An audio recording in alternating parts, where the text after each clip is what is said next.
ওই নামাজ পড়তে গেলে আগে আদব লাগবে। আমার বিষয় মসজিদের আদব। কিসের আদব? মসজিদ। এখন মসজিদ কি জিনিস আমাকে জানতে হবে। মসজিদ কারে বলে আমারে বুঝতে হবে। এখানে দোকান আছে না নাই? এই দোকান কারা বানাইছে? ব্যবসায়ীরা বানাইছে। বিল্ডিং কে বানাইছে? ইঞ্জিনিয়ার বানাইছে। রাস্তা কে বানিয়েছে? ঠিকাদার কোম্পানি বানিয়েছে। তা আল্লাহরে জিজ্ঞেস করেন, মাওলা মসজিদ কোথেকে আসছে? আল্লাহ বলে রাস্তা বানায়, ঠিকাদারে দোকান বানায়, ব্যবসায়ী বিল্ডিং বানায়, ইঞ্জিনিয়ারে মসজিদ ঠিকাদারও বানায় নাই, ব্যবসায়ীও বানায় নাই, ইঞ্জিনিয়ারও বানায় নাই। ইন্না আউওয়ালা বাইত উদিয়া লিন-নাস লাল্লাযী বিবাক্কা, মক্কায় যে খানায়ে কাবা প্রথম মসজিদ দেখতে পাচ্ছ, এটা কেউ বানায় নাই, আমি আল্লাহ নিজেই বাইতুল্লাহকে বানিয়ে দিয়েছি। তাহলে বাইতুল্লাহ আল্লাহর ঘর, মসজিদ বানিয়েছে কে?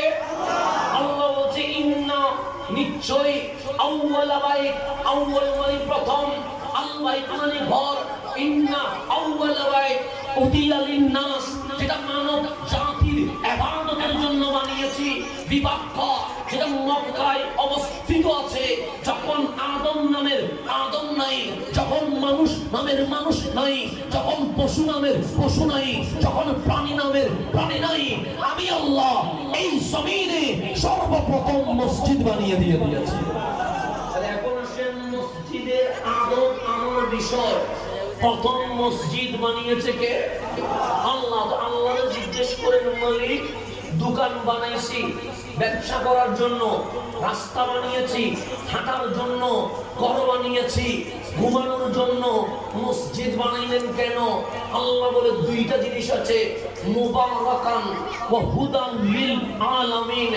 এক, আমার ঘর বাইতুল্লাহ, মসজিদে আমি আল্লাহ বরকত রেখে দিয়েছি, ওয়া হুদান লিল আলামিন, জগৎ যদি হেদায়েত চায় আমি আল্লাহ খানায়ে কাবার ভেতরে বিশ্ব জাতির জন্য হেদায়েত রেখে দিয়েছি।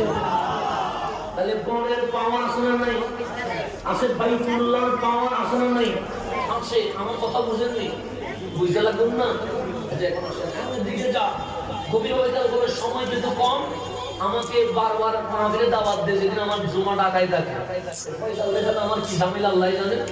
এর আগেও দাওয়াত দিচ্ছে আমি ঢাকা নিয়ে দৌড়াদৌড়ি, আজকেও দাওয়াত দিচ্ছে ঢাকা নিয়ে দৌড়াদৌড়ি। এই দৌড়ের উপর থাকলে মনোযোগ কি হয়ে যায়? বেশ কম হয়ে যায়।